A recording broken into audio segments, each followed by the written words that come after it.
के गार्डन घूमेबो बन जइहा भैया के साली गे।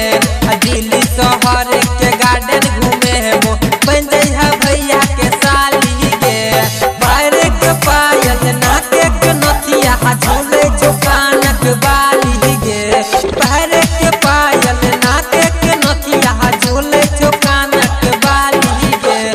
दिल्ली शहर के गार्डन घूमेबो बन जो तू भैया के साली गे। दिल्ली शहर के गार्डन घूमेबो बन जो तू भैया के साली गे।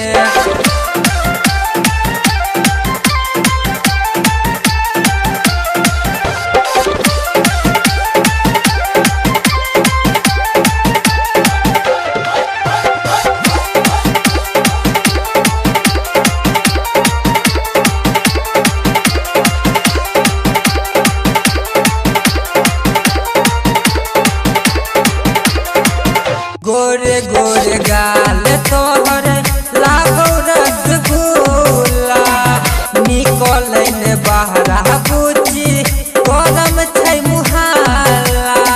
करम छै मुहाला सुन ले गोरे गोरे गाल तोहर लागो रसगुल्ला निकलै ने बहरा बुची करम छै मुहाला।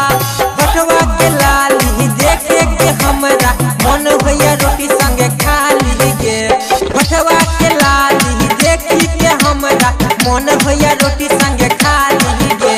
आ बम्बई शहर में फिल्म देखेबो बन जो तू भैया के साली गे। आ बम्बई शहर में फिल्म देखेबो बन जो तू भैया के साली गे।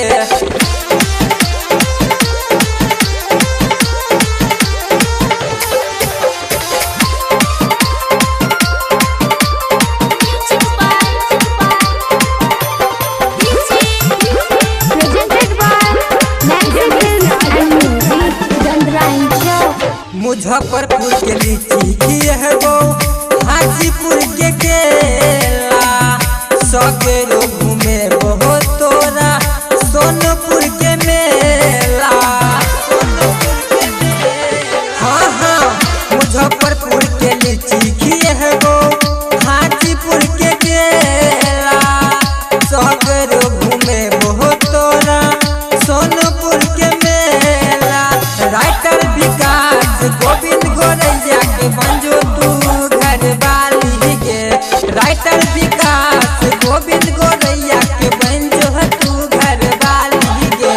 आ झंझारपुर में फोटो खिंचेबो बन जइहा भैया के साली गे। आ झंझारपुर में फोटो खिंचेबो बन जो तू भैया के साली गे।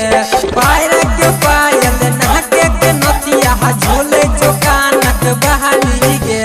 पैर के पायल नाके के नथिया झूले जो कानक बहाली गे।